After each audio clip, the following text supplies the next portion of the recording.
Olá, boa tarde, eu me chamo Helena.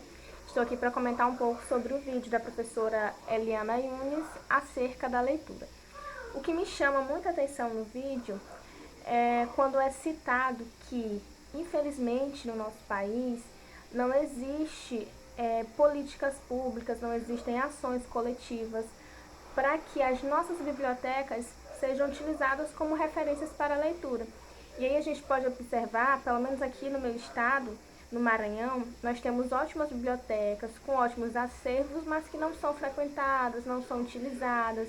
O que a gente percebe é que a nossa população ela é carente de ver esses espaços como um ambiente cultural e um ambiente propiciador para a leitura.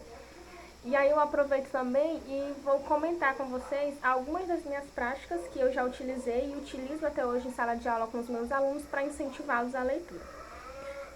Um método que funciona muito, que eu particularmente acho muito legal e os alunos também, é que sempre que eu estou lendo algum livro, eu antes de iniciar a minha aula, eu conto um trechinho para os meus alunos.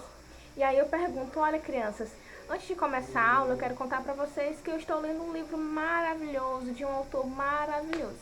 E eu vou agora contar para vocês um pedacinho do que eu já li até aqui. E aí eu sempre conto um pedacinho e eles ficam querendo saber mais, professora, mas que legal, e o que acontece com os personagens e depois.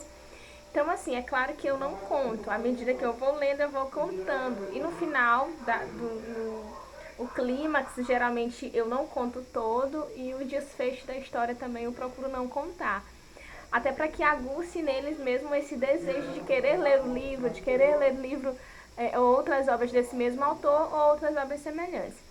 E aí, isso traz uma experiência bem legal, porque eles querem ler, eles vão até a biblioteca da escola, eles procuram livros, se não encontram, eles perguntam se o livro ainda está comigo, se eu posso emprestar, e é sempre muito legal.